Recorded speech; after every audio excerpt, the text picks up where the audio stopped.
Great. So, hi everyone. Thanks for coming. This is a talk I'm giving about my MFA thesis exhibition, Exit Strategy, here in Buffalo. While I do know most of you, there may be some people here who I don't know. So I'm just going to introduce myself briefly and then start talking a little bit about the work, what's going on with all of that. Just in broad terms, I'm an artist and I'm interested in systems and communities and ecologies and economies and how these things intersect with technology. My background is in real-time media performance and installation, which is where this picture came from a couple of years ago. I had an MFA show. I've been in the University at Buffalo Masters in Fine Art program for the last couple of years. And I had a show, sort of. It was up for one afternoon. And so I can show you some pictures here. I was at a project space here in Buffalo. Really cool spot. Here you see the neoliberal infinity bong and this other installation I did with the collab and the artist rights and transfer sale agreement. Here you can see the exit strategy laser, very exciting. And here is Norm Corp with the white paper installation. And here is the distributed art object framework didactics. And so this was up for one afternoon. A couple of friends came by, but I wasn't really able to show this to the broader public. We never had an opening, and there really hasn't really been any type of critical conversation about this. So I've started to break these pieces up. And the first thing I did was I recreated this installation online in a virtual reality environment called Mozilla Hubs. And so maybe some of you have seen this already, but there's a hyperlink on the Facebook event page where you can actually go and walk around the actual installation in real time and talk to other people that are also in the space. It's really fun. Maybe after this talk, we can go there and hang out. So because all my work was basically digital to begin with, it was fairly easy to transpose into this environment. So I'm going to talk about some of the work that's in this show. I'm not going to talk about everything right now because there's like a lot to go through, and I don't want everyone to get too bored. So right now, this is what I'm going to be discussing. I'm going to be discussing something called the distributed art object framework, and then the broader implications for this, the things that I'm interested in being soft unionism and distributed art. And so we'll kind of work our way through these things and get to a place, hopefully, where we understand what it is I'm talking about. And so here are some questions that I've been asking myself for the last couple of years as I sort of work through this material and think about it and engage with different communities that are working with it. I work with something called the blockchain, and one of the questions that I'm interested in is why and when is this technology actually needed? Are there other ways that we could go about doing the same things? And if so, maybe we should do those things, maybe not. Does the blockchain have an inherent type of technological determinism? So in other words, the way in which it's being implemented, is that the only way it can be implemented? And if so, if there are other ways that we could be working with it, maybe there are more interesting things that could happen. Namely, maybe we could take these ideas of programmatic economy and programmatic currency and start encoding ideas of economic fairness and liquidity into these systems, right? And maybe, just maybe, if we play our cards right, we can start using programmatic economies and new forms of currency to augment pre-existing notions of digital platform cooperatives, right? It's at this point in our presentation that I'm going to launch into my obligatory what is the blockchain shtick. Basically, the blockchain is a distributed accounting ledger. It's like a giant spreadsheet that many computers are constantly downloading and checking all at the same time. It looks kind of like this. So we have a centralized system over here, which is kind of like, you can think about it like AOL, where all the computers are all connected to one centralized node, right? And that node mediates our relationship with like information. And then you have, I guess, like Web 2.0, which would be like the decentralized internet, where we're connecting to like large scale servers like Facebook or Google or Twitter, right? Those would be these larger nodes that we're all connecting to. In the distributed web, it's peer-to-peer. We're all connected to each other. So we have this giant database, right? And let's say I'm going to send somebody a Bitcoin, right? Well, I broadcast to that entire network like, hey, everybody, I'm sending somebody a Bitcoin. And everyone's like, okay, Eric, cool. And then that gets put on this accounting ledger, right? And then everyone checks it. And we all agree, all right, Eric sent so-and-so a Bitcoin, right? Because it's a distributed network, everyone has access to the same information and we're all sharing that information. Therefore, the blockchain is forever. Once information gets uploaded to the blockchain, you can't eliminate that information because everyone's sharing it, everyone's checking it, right? We're all agreeing this thing happened. And so that's kind of the primary set of foundational concept that we need to understand when we're talking about a blockchain is that it's decentralized and that it's immutable, right? It's an immutable shared ledger. What's interesting though for me about this is that we can start, there's the advent of something called a smart contract. You can run code on these decentralized networks now that can mediate a transaction. So if this happens, then release these funds. And the code gets executed by the entire network as opposed to a single computer, which makes it very powerful. And opens up some new possibilities for consensus-based reality, right? Because this is a consensus system. Smart contracts, just like the blockchain, in theory, I mean, there's people working on different ways of approaching this, but in theory, once you've uploaded this little piece of code to a distributed network, it's unchangeable, it's immutable, right? So someone can't, if you agree on certain terms and conditions for your contract, someone can't come in later and say, oh, hey, I don't like that. Well, it's like, no, you agreed to it, you signed off on it, now it's gonna execute like it said it's supposed to, right? That being said, the blockchain, some of you are aware, is a very problematic area. It's being used for some very unsavory purposes. And really this comes down to the fact that, people are problematic and the systems that we've developed for creating new technologies are inherently problematic. And the ideological assumptions that we put into creating these technologies are also equally as problematic, right? So I'm an inventor, I've got a new idea, I solicit venture capital, and these guys want a major return on their investment, right? So therefore, I have to make some maybe less than ethical decisions when I'm creating this new product or this new service to appease my investors, right? This is super problematic, and in my mind, constitutes a failure on many different levels. So my background with all of this started in 2016 with my friend and mentor, Benton Bainbridge, who's here on this call now. We launched a project dealing with creating single edition digital art objects using real-time media performance. So we have artists that are creating custom code and custom electronics to create interactive sound and visuals, and we wanted to create single edition video files with that artwork, right? And so we worked on this for about a year, and then the following year, cryptocurrency, that's when a lot of us started really hearing about cryptocurrency. The prices of Bitcoin started skyrocketing, and all of a sudden, all these institutional investors were like, hey, I want in on this, right? And so Bitcoin is now worth $20,000. Ethereum is worth $1,400. I mean, it was just really crazy, and there was all this hype.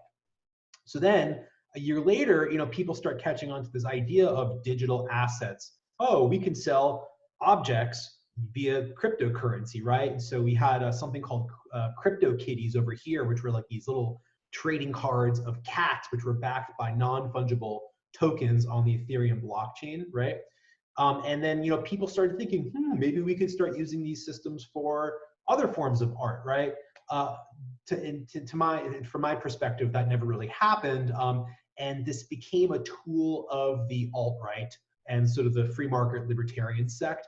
And a lot of the more interesting sort of ideological positions that were sort of there in the beginning of this kind of went away in favor of, but not only really uninteresting aesthetics, but really uninteresting ideas. So in 2019, I was introduced to a man named Jim Weitscarver at NYU, who's a systems engineer who's been studying distributed databases since before I was born, right? And I got invited into this group called CoLab, which is a network of cooperatives working with decentralized technologies and the blockchain.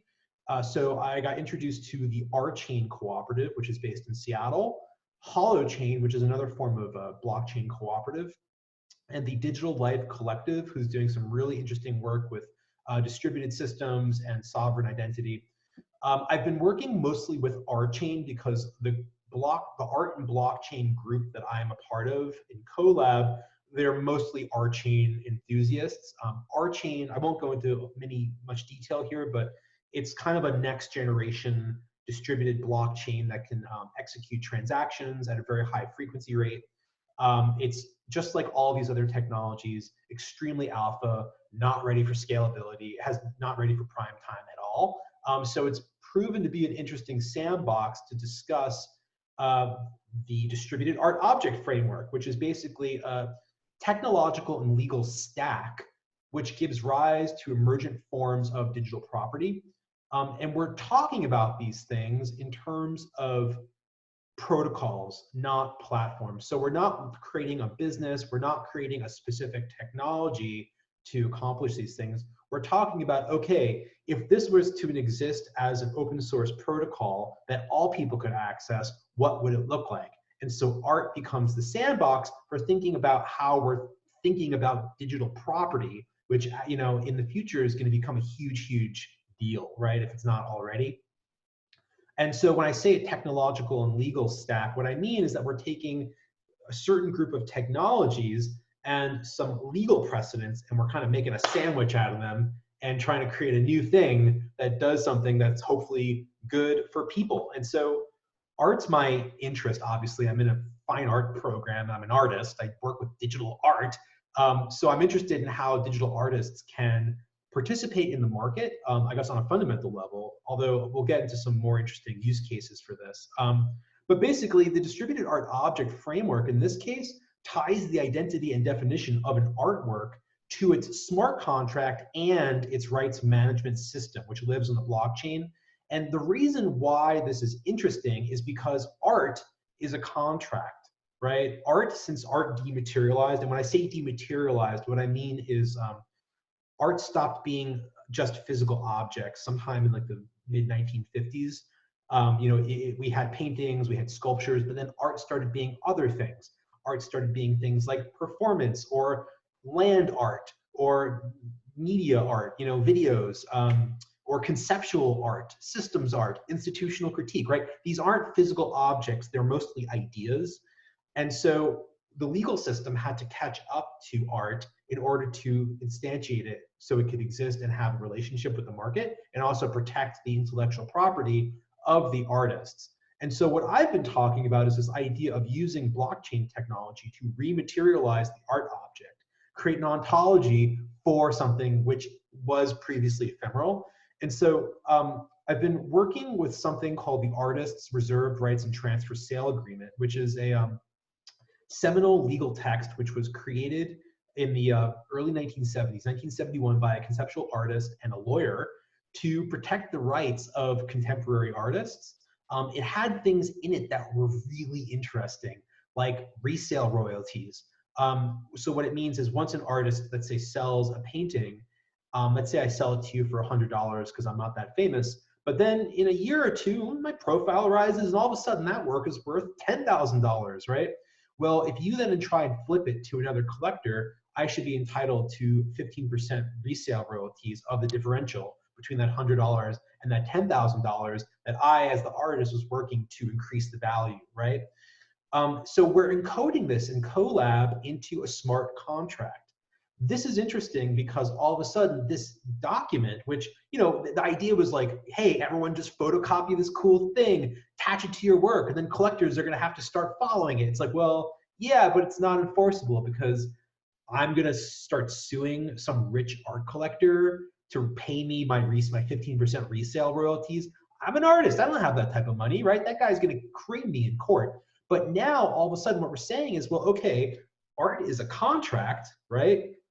And we're tying art to in the way in which the sale is mediated. So if you try circumventing the way we're mediating the transference of ownership, that invalidates the artwork, right? So all of a sudden, this whole thing becomes enforceable for the very first time. And so this is a diagram, a top-level diagram of the distributed art object framework. And basically, we're talking about four main areas, right? The artwork definition. How do we define the artwork? How do we archive the artwork? How do we reinstantiate the artwork? Is there a certificate of authenticity that tracks the genesis and ownership of the artwork? How are we legally defining this thing, right? Then, assuming that the file is the artwork is digitally based, and it's a file or a collection of files or something that can somehow be contained within this framework, we can then hash those files, right? We've been looking at different protocols for doing this, and then putting it into a distributed storage environment, right? This is kind of like, if you can imagine BitTorrent and Google Drive had a baby. So it's like a blockchain, but for storing big, complicated files, right?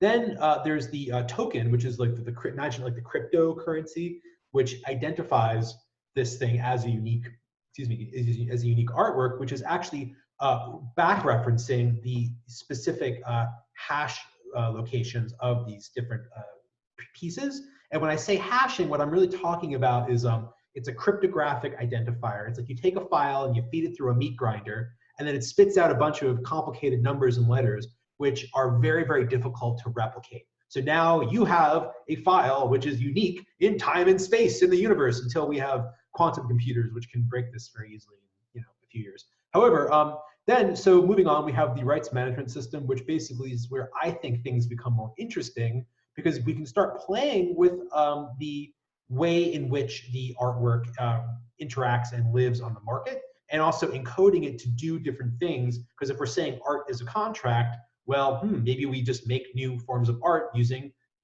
self-executing contracts, right? So I'll bring you through some of these slides quickly. This is just a more granular look at how we define an artwork. One of the things that we've been looking at was a protocol developed by the W3C consortium called DID, Distributed Identification, which is a signifier for identifying objects on a network, which is very interesting. So the W3C, which is the Worldwide Internet Consortium, they're responsible for things like HTML. They've been thinking about these things and trying to create protocols in anticipation that this was going to become a real need, right? We've got a certificate of authenticity, which is a fairly standard practice in the art world. We're just creating a digital replica of it, right? That includes things like the hash locations, right? The DID identifiers, who created the object, who has agency over the object. This is just, explaining what hashing a file is. Again, it's the meat grinder that creates complicated numbers and letters, which identifies the file. This that gets uploaded to distributed storage, which is if it works, it's going to be a really fantastic way of archiving digital media art. The smart contract, which mediates the sale as well as the rights and can also do other things as part of the artwork. Like the smart contract in this case could become the artwork. And then the rights management system, right? Rights of refusal, a streaming front end, exhibition royalties. And so all this really is to say, the thing that I'm interested in is this idea that digital artists can now mediate their relationship with the market without forming a hard union. So they're not pursuant under any type of federal antitrust legislation, right? Because we have things like the Sherman Act, which were initially used for breaking up huge monopolies in the United States, and which are now being used to break up unions. That's why knowledge workers or artists or musicians can't have unions, right?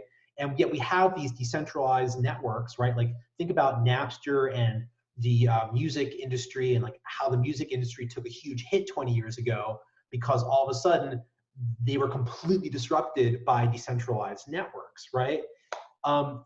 What we're saying is, okay, musicians, you guys used to have something called ASCAP, which would pursue radio stations and commercials to pay you resale royalties, or not resale, just royalties on playback of your music.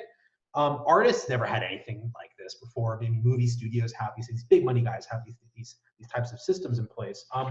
But in order for us to really create friction there, we need a union, right? We need some way of collectivizing and enforcing the types of relationships that we want with the market and with our employers. And yet that's really hard when we're totally atomized. In Europe, it's actually much easier to do this because they have much better laws, more favorable to unions. I won't get into that, but there's some very interesting examples there. And so here's my highly technical diagram for really what we're trying to do here, which is basically we're trying to create some friction in the free market. Jaron Lanier, he's a theorist, technologist who I was very influenced by a few years ago, writes about the history of the middle class. I mean, he's writing in specifically in relationship to music, right? And like why there's no middle class of musicians anymore. He's either, he calls them kids in a van or like, your I don't know, Cher or something. But basically we need to introduce some friction into the market to protect our labor. And so if we use digital artists as an example, we can extrapolate out and all of a sudden other types of industries, other types of gig economy workers can start mediating their labor in a similar way, right? And yet there's no one to sue, like there's nothing to shut down, there's no centralized organization here, right?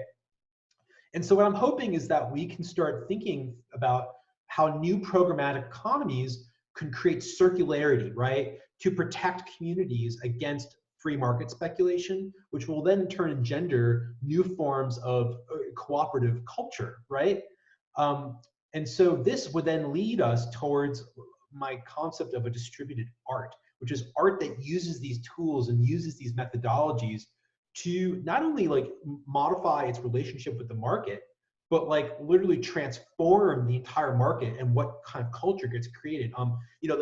Antonio Gramsci is a famous theorist, and he says like, well, he laments the record player. He was doing this a long time ago when the record player came out, apparently. And he was like, well, now composers, they need to modify their compositions so it can fit within 45 minutes, so it'll live on a record, right? And there was like an economic precedent for this, right? Like it made financial sense to create records that were 45 minutes in length. And so people started adapting to those systems. And so we got Pink Floyd concept albums and all sorts of crazy stuff, right? But in a way, the medium did kind of dictate the message in a lot of ways. And so what I'm hoping is if we can create a new economic substrate, we can create new forms of culture, network objects, things, communities, organizations that function both as things and as contacts, which then allow us to reprogram this relational space between communities, cultural production, and the market, right? And so here's my attempt at thinking through this. I launched a fake blockchain startup. It's not fake, it's speculative. That's what we say in academia. It's a speculative company, which is a blockchain art startup. So unlike other blockchain art startups, which are seeking to help other artists edition and sell their artwork, we have no such interest whatsoever. No. We are the artwork in and of itself. And so our tagline is, we're starting a startup, we value value, right? Because literally we're starting a startup and we value value, and that's the only thing we really care about. And so here's something I wrote about this, I'll unpack this. In using legality reinforced through technology, we can start envisioning whole organizations as relational art objects. And so what I mean by this is that like what we're saying is like the mutability of different legal constructions of value. Like I have a company, you can buy stock in that company, you can speculate on that stock in the stock market. Similarly, we've got art objects, which are also a different type of legal construction, which we then sell in secondary markets, right? And speculate on their value, at auctions like Sotheby's. What I'm doing is conflating both of these things, right? And we're leveraging the history of the contract in relationship to the art object to instantiate this new form of art. And we're using these self-reinforcing contracts as the site of the artwork. And so Normcorp is a company whose product is iteratively reproducing the conditions of its own existence. It operates as a container of value that uses the methodologies and techniques of value creation to instantiate itself as an art object. And so what I'm looking at is something called the Lean Startup Methodology, which is a book that was written in 2011, which a lot of tech startups use to help prove their value. And I've decided to sort of break it apart and use it as a performative score for demonstrating the value of my highly valuable art object company. And so in this case, publicity is the viral engine of growth, both creating and interceding in the public's awareness of the art object, and thus transforming its presentation and perception of value. So in other words, I'm hyping, I'm playing the hype machine up over here, right? And so there's only the structure, and the content is just a reflection of the conditions that give rise to this object, and the way in which this object functions within the larger speculation economy.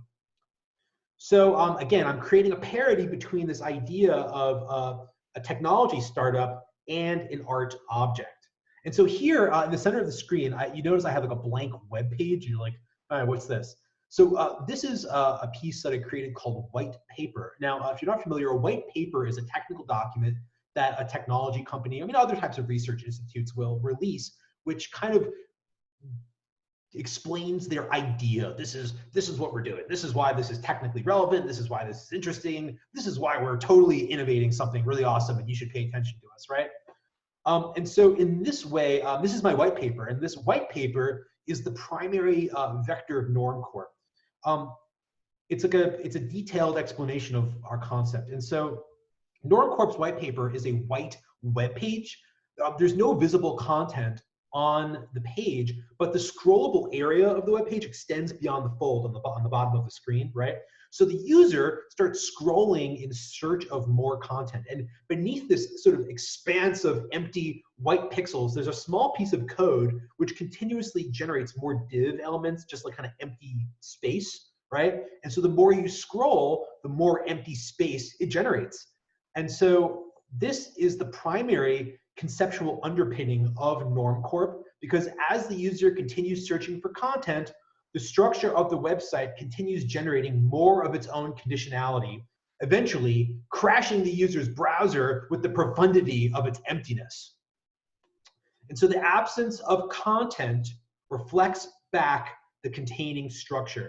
I'm going to say this again. The absence of content reflects back the containing structure. This is also the primary concept behind monochromes in art, right? They are contentless paintings, they are single color, and yet they reflect back the larger context that they exist in, right? And that's ultimately what I'm trying to do with this startup. And so here are my diagrams of the lean startup methodology. I'll go through them quickly. I won't spend too much time here. But basically, the lean startup, again, is one of the primary texts that technology startups use to help validate their value and use a type of scientific methodology to come to market as quickly and as cheaply as possible, right? And part of that is by testing different parts of your product idea to figure out whether or not it's viable and whether or not people want it. Will they pay for it? How will they pay for it? All these things, right? But yet, what's one of the interesting things about a tech startup is when you launch it, right? Depending on who you take money from, but like if you take money from a traditional like New York City venture capital person, they will give you money and you're expected to use that money to grow as quickly as possible. So within 3 to 5 years, you are selling the entire startup to a larger holding company and then you get to walk out, right? That's like kind of what they're looking for. Granted, there are other cases where people are a little bit more farsighted. They see you've got a great idea. They're like, all right, you're going to be the next monopoly on this. So they'll give you more time. But usually you want your quote exit strategy to happen in 3 to 5 years. And oh, that's what this show is called, exit strategy. So all right, on the right-hand side over here, we've got the lean startup strategy control. It's the top level rubric for how one ascends the lean startup methodology from inspiration to the exit strategy. And so you formulate a minimum viable product, which is the vehicle of growth.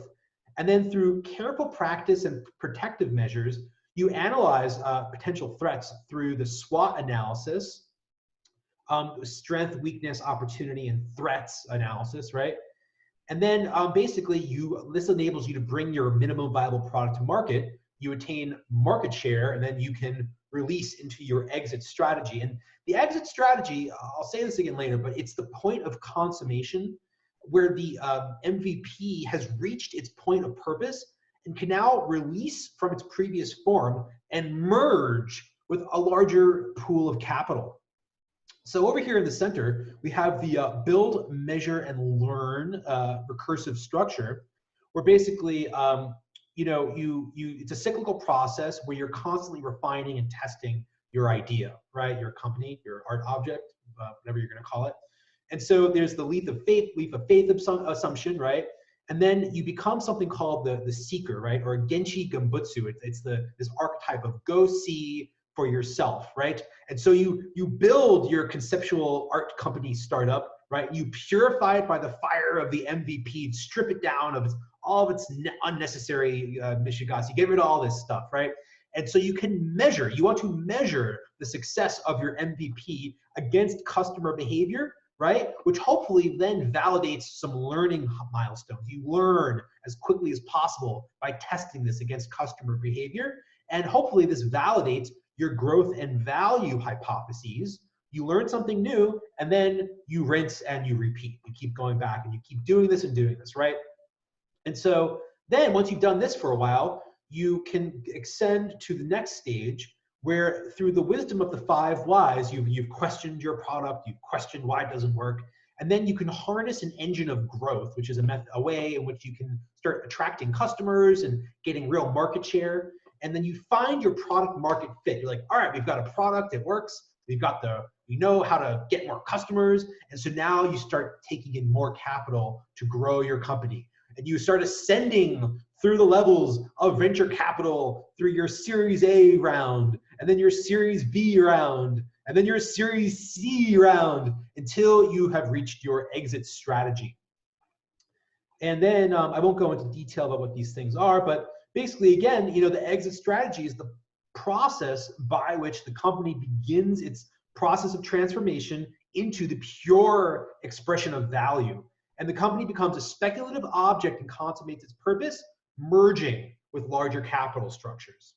So this is kind of my sort of concept for a distributed art that uses an organization as art object, which again uses the previous thing we talked about, the distributed art object framework, to also instantiate itself as an art object. So you can think about these things as a type of nested structure where you've got the company structure, which uses this legal framework, and then a larger containing structure, which is the distributed art object framework, which lets us treat this as a self-reflexive monochromatic corporate art sculpture. So that's basically my spiel for right now. I really appreciate all of you guys coming.